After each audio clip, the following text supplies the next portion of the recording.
నమస్తే. ఇలా 3 మార్ ముచ్చట్లు ఏమున్నాయో చూడాలనుకుంటారా? సరే, ముందుగా హెడ్లైన్స్ అయితే చూడండి. హాస్టల్లో చెకింగ్ చేసిన రాజేందర్ అన్న, చేపల కూర కూడా పెట్టి అన్న.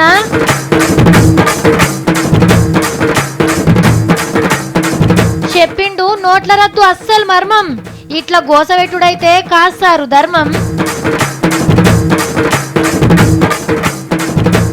జవాన్లకు సప్పడి కూడు, అన్న ఎల్లవోసుకుండు గోడు. అన్నలలో కలుస్తాడట సత్తి. నా రతకముతో నడుపుతాను రిస్కాను, నా రతకమే నా రిస్కకు ఫిట్రోలు. మీకు యాదే ఉండొచ్చు, అప్పట్లో సీఎం సార్ ఏమన్నాడు? నేను సన్నగున్నా కాబట్టే హాస్టల్ పిల్లగాళ్ళకి సన్న బియ్యం పోస్తున్నా అన్నాడు. మరి సార్ ఒక్కడే సన్నంగా ఉంటే అయిపోతుందా? ఆఫీసర్లు హాస్టళ్లలో బువ్వ వండి పెట్టేటోళ్ళు కూడా సన్నగానే ఉండాలి, అప్పుడు పిల్లగాళ్ళు సన్న బియ్యం బువ్వ తింటారు. మరి ఈ పథకం పెట్టినప్పుడు సంది ఎవరన్నా దొడ్డుగైనరా లేదా? హాస్టల్కు అరుచుకుందామని ఇంకో సన్నటి మనిషి బయలుదేరిండు. చూద్దాం మరి సన్న బియ్యం బువ్వ ఎట్లున్నదో. కరీంనగర్ సర్కార్ హాస్టళ్ల మీద సర్జికల్ స్ట్రైక్ చేసిండు పైసల మంత్రి ఈటెల రాజేందర్ అన్న. డైరెక్ట్ గా వంటరలకు పోయి బవోన్ల మూతలు తీసి అన్నం ఉడికిందా లేదా అని మెతుకు విసికి చూసిండు. చిక్కుడుకాయ టమాటా కూర ఉన్నట్టున్నది కదా, కలబెడుతుండు. పోస్ అయితే కనబడుతుంది, మరి చార్ల పప్పున్నదో లేదో అది చూడు సార్ మొదలు. మూతలు తీసి ఆసన మురక చూస్తే ఏం తెలుస్తుంది సారు? చెయ్యి గడగాలగాని అది మంచిగా పోరగాళ్ళతో బంతులో కూర్చొని తింటుండు. సన్న బియ్యం బువ్వనే కడుపు నిండా తినుండ్రి సార్లు. ఆడికెళ్ళి ఇంకో హాస్టల్కి పోయిండ్రు. చెక్కింగ్ వస్తుండ్రనే మతలబు హాస్టల్ వాళ్ళకి షేరే ఉంటది. అరే సన్న బియ్యమేనా కావా అని పరీక్ష పట్టి చూస్తున్నాడు. పెద్ద సార్ వచ్చిండని ప్రేమతో ఉప్మా తెస్తే ముత్తెమంతనే నోట్లేసుకుంటావేంది సారు? శంబుల చారు తెచ్చిండ్రు, ముద్దుగా శంషాతో కలిపి తినబెడుతుండు. ఈడ కూడా కూర బువ్వలు చెకింగ్ చేసి పిల్లలను అడిగిండు ఎట్లున్నది సర్కార్ హాస్టల్ బువ్వా అని. అది అసలు దానికి గేట్ ఉండే ఏముండదు సార్, మేము ప్లేట్ పట్టుకొని తింటే పందులు వస్తే ఒక చేత తినాలి, ఒక చేత గెలవాలి సార్. ఫుడ్ కూడా అంత ఎక్సలెంట్ ఏముండదు సార్, యావరేజ్ ఉంటది. ఇప్పుడు ఒక మీరు వస్తున్నారన్న ఇన్ఫర్మేషన్ అంతే ఎట్లయినా ఆటోమేటిక్ గా బాగానే చేస్తారు కావచ్చు కూడా. సార్లు వస్తున్నారని తెలిస్తేనే కమ్మగంటుతారు. మరి ఈడికెళ్ళి ఇంకో హాస్టల్ తోవ పట్టిండ్రు. ముందే చలికాలం, చెద్దర్లు సరిపోకుంటే చెప్పుండ్రి తమ్మి, గల్లపెట్ట తాళం సార్తానే ఉంటది, ఎమ్మటే కొత్తవి తెప్పిస్తాడు. ఇట్లా ఒక్కనాడే 6-7 హాస్టళ్లు చెకింగ్ చేసి పోరగాళ్ళ తిప్పలరుచుకుండ్రు. ఈ వస్తువుల విషయంలో మిస్యూజ్ చేసే ప్రయత్నం చేస్తే మాత్రం పీడీ యాక్ట్లు పెట్టి జైల్లో పెట్టే ప్రయత్నం చేస్తాం తప్ప ఇంకోట్లేదు. పిల్లగాండ్లకు పంపే సరుకులు బుక్కితే తోలు తీస్తాడట. అట్లనే చేపలు పెరిగినాక ఆరానికోపరి హాస్టల్ పిల్లలకు వెట్టివింది సారు. పెద్ద సార్ పేరు చెప్పుకొని తింటారు. పొద్దుగాల మా ఇంటి పక్కకుండా అక్క మా ఇంటికి వచ్చింది. నేను అప్పుడే కూరగాయలు వస్తున్నా. అమ్మ సావిత్రి, ఏమమ్మా తమ్మునికి ఏం కూర వండి పెడుతున్నావు? నువ్వు కమ్మ వండుతావట కదా, చిన్నప్పుడు సంది అంతేనా? అయ్యో ఈ చీర కూడా నీకెంత ముద్దు కుదిరిందో. మరి పండుక్కుంటున్నావా ఊరుకోతున్నావా అని ఓ అర్ధగంట సేపు ముచ్చట పెట్టింది. వచ్చిన వాళ్ళు మాట్లాడేటప్పుడు మనం ఇడిచిపెట్టి పక్కకు పోతే మంచిగా ఉంటుందా, ఏమనుకుంటుందో అని పనంతా ఇడిచిపెట్టి నేను కూడా ముచ్చట పెట్టుకుంటే అట్లనే కూర్చున్నా. ఇక ఆఖరిలో చెప్పిందమ్మ అస్సలు ముచ్చట. సావిత్రి, ఇప్పుడు కూరకు అల్లం ఎల్లిగడ్డ అయిపోయిందబ్బా, జరంత బదిలీయవా, నేను కొనుకొచ్చినాక నీకు ఇస్తా అని అన్నది. ఏ ముచ్చట ఏదో ముందే చెప్తే అప్పుడే ఇచ్చినా నా పని నేను చేసుకుందును కదా, ఎందుకో అంత ఉబ్బిచ్చుడు నాకు అర్థమే కాలే. నోట్లను రద్దు చేసినాక అందరికంటే ఎక్కువ ఆనందంగా ఉంది ఎవరో తెలిసినా? తెలుసు, నల్ల పైకం బ్యాంకులేసి తెల్లగా చేసుకున్నోళ్ళు అని అంటారు కదా, వాళ్ళు ఎప్పుడైనా ఖుషీలోనే ఉంటారు. ఇల్లు కాకుండా సెంటర్ పైసల మంత్రి అరుణ్ జైట్లీ సార్ కూడా మస్తు సమరంలో ఉన్నాడు. ఈ 70 రోజుల సంధి బొచ్చడు ఆమ్దాన్ వచ్చిందట సర్కార్కు. అగో యాడ బేరాలే నడుస్తలేవాయే, మరి ఆమ్దాన్ ఎట్లొచ్చింది అని పరిశాన్ కాకుండ్రి. ట్యాక్సులమ్మా ట్యాక్సులు, ఇన్కమ్ ట్యాక్సు, ఆ ట్యాక్సు ఈ ట్యాక్సు కలిపి గల్ల పెట్టే బాక్స్ అలగొస్తుందట. సెంటర్ వాళ్ళు ఎన్నడు గింత ట్యాక్సుల పైకం కల్లా చూడలేదట. ఇంకా ట్యాక్సుల ఆమ్దాని పెరగచ్చని మస్తు ఖుషి అవుతుండు పైసల మంత్రి. మంచిదే సారు మీకు ఆమ్దాని పెరిగితే, కానీ ట్యాక్సుల కోసమే నోట్లు రద్దు చేసినామని చెప్తే ఒడిచిపోయేదానికి నల్ల పైకం అంతం చేస్తాం, దొంగ నోట్లను బొంద పెడతాం, దేశం ముంగటిపోతుంది, మీ బతుకులు ఎలిగిపోతాయి అనంటే నిజంగానే అయితాయేమో అని ఒట్టిగానే నమ్మి పాడైతే దేశం కోసం మా కోసం ఏదో చేస్తారని 50 రోజులు అరిగోసెల్ల వస్తుంది. నల్ల పైకం దాచినోళ్ళంతా మా లెక్కనే దరిద్రులైతారని మురిసిపోయి అయిపోయినాం. బయటికి తెలవకుండా నోట్లు రద్దు చేసినట్టే ఒక్కపారే మా బతుకులు బంగారమయ్యే ముచ్చట చెప్తారేమో అని ఇంకా ఎదురు చూస్తున్నాం. ఆలస్యమైన అస్సలు ముచ్చట చెప్పి మా కళ్ళు తెరిపించినందుకు కొత్త నోట్లతోని దండలేసి దండం పెడుతున్నాం సార్ మీకు. అవునయ్యా కరెక్టే. అయితే ఏంది ఇప్పుడు మా ఇష్టం, మేం తిట్టుకుంటాం, అవసరమైతే కొట్టుకుంటాం. దెబ్బ తాకితే నేనే తీసుకొని దావుకాళ్ళ కూడా చేరిక చేపిస్తా. నడిమిట్ల నీదేం పోయింది? అసలు మా ఇంటి శుద్ధులు నీకెందుకయ్యా?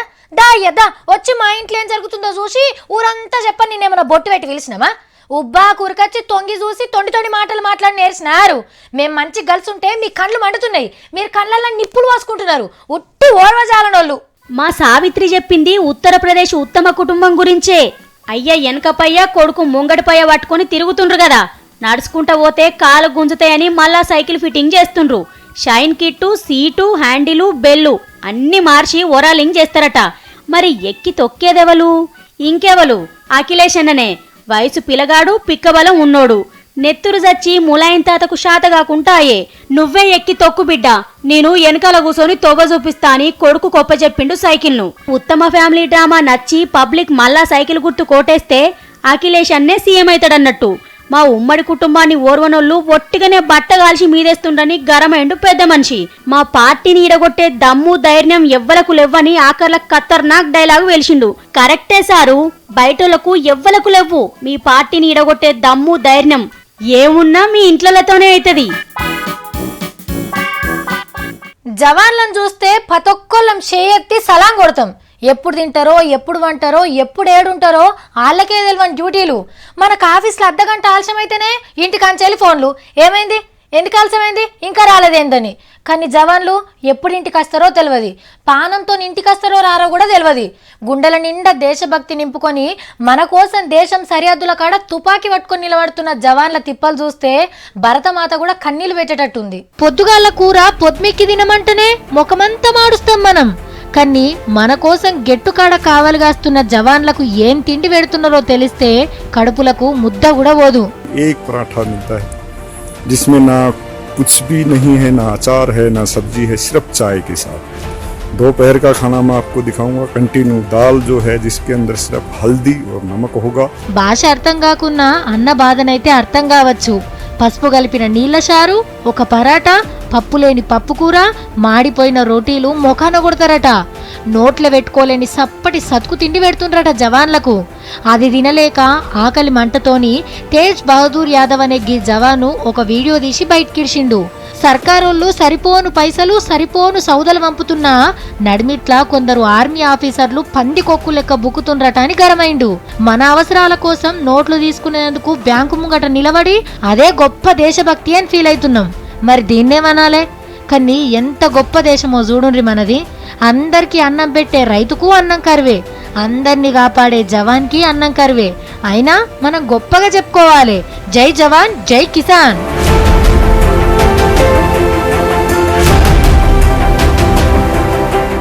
ఏమోనుల్లా, మీరెన్ని చెప్పినా జయమ్మనే ఈ దేశానికి ఆదర్శం అంతే.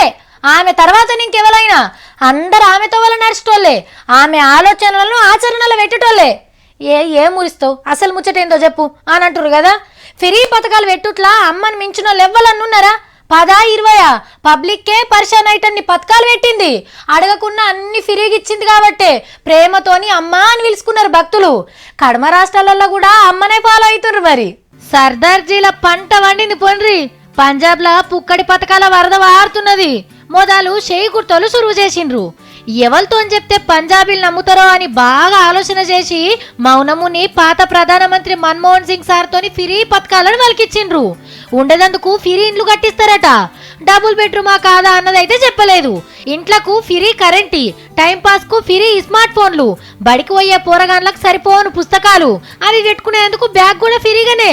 షేబుత్ అయితే ఇంట్లో మనిషికో కొలువు. ఏహే మీ కోట్లేసినాక మేం కొలువు చేసుడేంది అని అనుకుంటే నెలకు 2500 పంపిస్తారు. దూర లెక్క బతికేయచ్చిగా. వ్యవసాయం చేసేటోళ్లకు బ్యాంకు లోన్లు మాఫీ, మోటార్లకు కరెంటు ఫ్రీ, ఇంకేమన్నా అడిగితే కూడా చేసేందుకు తయారున్నారు. మరి చేయి గుర్తోళ్ళు పుక్కడి పథకాలతోని ఓట్లకు గాలం వేస్తుంటే పువ్వు గుర్తోళ్ళు ఊకుంటారా? రేపో మాపో వాళ్ళు కూడా ఇంతకంటే ఖతర్నాక్ ఫ్రీ పథకాలను గుమ్మరిస్తారట. ట్రిపుల్ బెడ్రూమ్ ఇండ్లు, బెడ్రూమ్ కో టీవీ, ఈ స్మార్ట్ ఫోన్ లా 5 ఏళ్లు ఫ్రీ ఇంటర్నెట్, జాబ్ కో వద్దనుకునేటోళ్లకు నెలకు 5,000, రైతుకో ట్రాక్టర్ ఫ్రీగా ఇస్తామని ఒట్టు పెడతారేమో. మరి కేజ్రీవాల్ సార్ ఏం ఫిరిగిస్తాడు అని మీరు అడుగుతుండొచ్చురు. నిన్ననే చెప్పే కదా చేతుల ఏకాన లేదని. గెలిపిస్తే 5 ఏళ్లకు సరిపోను షీపురు కట్టలు ఫిరిగిస్తాని మాటిస్తాడేమో. అన్న ఆశయాల కోసం, అన్న సినిమాల కోసం నా కాలికి గుండు తలిగిన, గుండెకు ముళ్ళు గుచ్చిన ఈ పోరాటం వాఫను. ఇక మీ ఆటలు సెల్లవు. లాల్ సలాం కామ్రేడ్. అయ్యో దేవుడా, మళ్ళా ఇడు తుపాకీ పట్టిండేంది? సతీ, ఎవరి కోసం ఇప్పుడు తుపాకీ పట్టినావు? అన్న సినిమాల కోసం కొండా కోనల్లో మన్ను బుక్కైన బతుకుతా, ఇక్కడ మాత్రం ఉండనక్క. ఓ పోడా, నక్సలైట్ ఏందిరా? నీ పోరాటం ఎవరి మీదరా ఇప్పుడు తమ్మి? సత్తి అని పిలువకు, కామ్రేడ్ సత్తి అని పిలువు. యుద్ధానికి బయలుదేరిన నువ్వు నాకు తెలుసు అక్కవని, కానీ ఈ తుపాకీకి తెలియదు. యుద్ధం లేదు గిద్దం లేదు, ఆ తుపాకీ పక్కకు పెట్టా ముసుగు తీసే ముదుగాల. ఈ తుపాకీలో గుండు ఉన్నంత కాలం అన్న సినిమా ఆగదు. అన్న సినిమా ఆగిన రోజున ఈ తుపాకీలో గుండు ఉండదు. ఎక్కడుంటుందో దీనికే తెలుసు. ఏమైంది ఇప్పుడు నీకు అంత ఆవేశంగా మాట్లాడుతున్నావు? ఆకలమ్మా ఆకలి.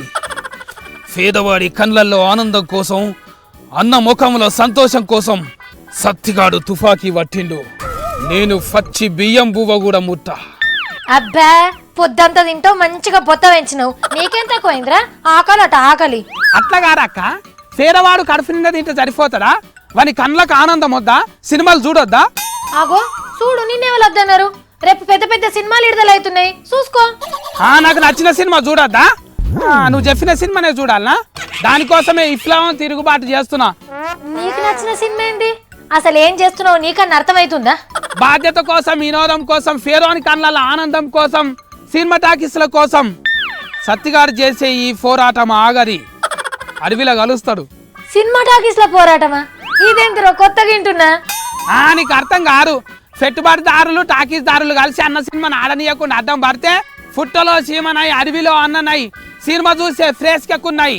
వస్తా. అగగగో, ఎందుకు అంతగానం గరమవుతున్నావు అసలు? ఆ మూర్తన్న సినిమాలను టాకీస్లకు రానియకుండా, ఆడనీయకుండా చేసే సత్తిగాడు ఊకుంటాడా? సత్తి కామ్రేడ్ జిందాబాద్. Soffit రక్క జులుం down down. ఓర్ని అవ్వ, అదా ముచ్చట.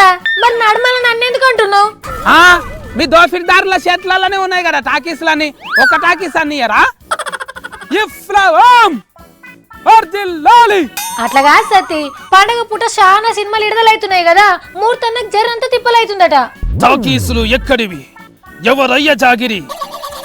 వాళ్ళ బతికేంది? ఎక్కడి నుంచి వచ్చారు? నన్ను బతకనియరా? నా సినిమాల్ని ఆడనియరా? అదిగా సత్తి, ఒక పెద్ద సారిని మూర్తన్న కలిసిండట, ఊరికొక్క టాకీస్ అని నియమని. ఊరికి ఒక్కటే సినిమా, జనమంతా ఆడికే పోతారు. ఏమోరా సత్తి, మూర్తన్న అంటే నీకెందుకంత పిసనో నాకు అసలు అర్థమే కాదు. మన బతుకుకు సంబంధించినవి, మన జీవితానికి దగ్గరగా ఉండే సినిమాలు చూస్తా గానీ మనకు సంబంధం లేని సినిమాలు మనం ఎందుకు చూస్తాం అక్క? అట్లాంటివేంది సత్తి, నేను కూడా మూర్తన్నకే సపోర్ట్ చేస్తా, కానీ నువ్వైతే ఆ తుపాకీ పట్టకురా. అక్క నువ్వు కూడా సపోర్టింగ్ చేస్తావా? అయితే దా, ఇగో అన్నలో టోఫీ పెట్టుకో, డిరైస్ చేసుకో, దా సపోర్టింగ్ చేద్దాం దా. అప్పుడు కామ్రేడ్ సాఫిత్ రక్క అంట అని పిలుస్తారు. ఏ ఇప్పటికిప్పుడు అంటే ఎట్లా? ఆర్తలు చదివినాక మనం ఇద్దరం నిర్ణయించుకుందాం. యుద్ధం మీద నిర్ణయం తీసుకున్నా, నువ్వు నిర్ణయం తీసుకో అక్క. కుర్చీయా ఉద్దమా? విప్లవం వర్ధిల్లాలి, వర్ధిల్లాలి, విప్లవం వర్ధిల్లాలి. ఏమో, కానీ నా చెప్పులు వేసుకొని తిరగకరా, బూట్లు వేసుకో, అడవిలో ముండ్లు గిన్నెలు ఉంటాయి. ఆయనత యుద్ధం చేయనీకే ముందుకోతున్నాము, ప్రాణాలు కూడా వదిలేనికే సిద్ధపడ్డాము. అప్పుడు కాలుకు ముళ్ళు గుచ్చుకుంటే బాధపడతావా? ఏడుస్తావా? అదిగా సత్తి, మూర్తన్ననే బాధపడ్డర్రా టాకీస్లు ఇస్తలేరని. ఇక నువ్వేం చేస్తావు చెప్పు? ఎవరి మీద పోరాటం చేస్తావు? సినిమా ఇండస్ట్రీ కొంతమంది చేత, కొంతమంది కొరకు, కొంతమంది ఎన్నుకున్న వారి కోసమే నడుస్తున్నది. ఇండస్ట్రీ అందరిది, ఒక్కరిది కాదు. అంటే ఇప్పుడు నువ్వు తుపాకీ పట్టి అడవిలో పోతే టాకీస్లు ఇస్తారా? నా మాట అప్పుడు దాకా అవన్నీ కాన్పోని పనులు ఇడిచిపెట్టు.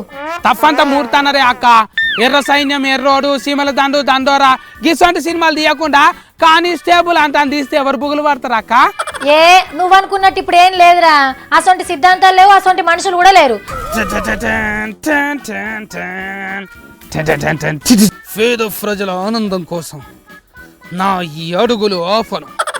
వినోదం కోసం ఆనంద్ కోసం నా రథకముతో నడుపుతాను రిస్కాను, నా రథకమే నా రిస్కకు ఫిట్రోలు. టాటా చెప్పేద్దామా అన్న, టాటా చెప్పేయాలట. టాటా.